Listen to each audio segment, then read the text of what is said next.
Today I'm here with Caitlin and we're going to be going over the summary of the fitness assessment that we ran. So first of all, looking at the body composition, our BMI and body fat were just slightly in the overweight category. So ways that we can get this down will just be eating in a calorie deficit as well as pairing this with exercise. This will just help to burn fat and then gain muscle, which both of these are things that will help to improve our body composition.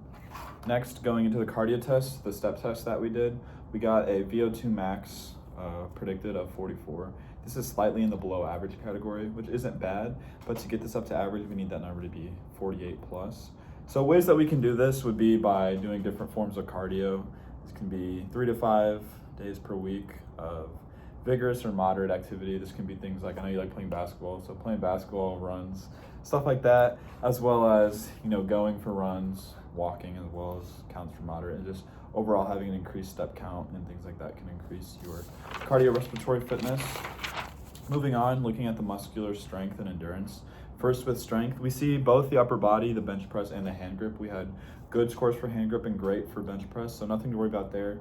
When we went to the lower body on the leg press, we did see we were at a below average score there, which isn't horrible, but to get that up to the same level as the upper body, things we can do is just hitting legs 1 to 2 days per week. So what these leg days could look like would be doing some kind of squat or leg press type of pattern, doing one of those, pairing that with something like deadlifts or hamstring curls, that way we're hitting both the posterior and anterior muscles, meaning the front and back, or back and front.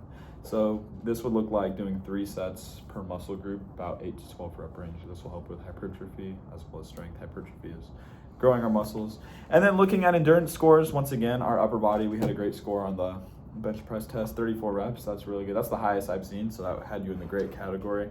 And then the wall sit, we were also in the below average. So once again, ways that we can improve this is similar to the days that you're doing strength training, but we'd be training more in that 12 to 20 rep range, all the way up to 30 if you want to. This will increase your muscular endurance. Moving on to balance, we had a above average score for the dynamic. That was the one you're standing on one foot and leaning in all 8 directions. So good score there. And then we had a poor score on the stork balance test. This is when we were standing on your tippy toes with your hands on your hips. So ways that we can work on this would be about 2 to 3 days per week working on balance. This can be doing a single foot balance, standing on one leg, and then making that harder by closing your eyes, as well as working up to the type of testing we did where you stand on one toe. And then this can be either assisted, like holding on to something like a door frame or a wall or a person, and then moving on to doing that without being assisted. Moving on to flexibility, we had excellent scores all around the Apley's simple truck rotation, and then we had excellent scores on the YMCA sit and reach as well. We had a little competition that we didn't have on camera, but you beat me out. I was in below average and you were in excellent, so good job on that. So nothing to worry about there, as well as moving on to the goniometer. So that was when we used the goniometer to find our joint angles and the range of motion. We had normal scores for everything, basically filled all of those up. So the only thing I would say to maintain both your flexibility and range of motion would be continue to stretch either before or after exercise and just not losing that. So then I will have you sign this paper, and then other than that, we're all set. Do you have any questions for me on anything? All right, sounds good.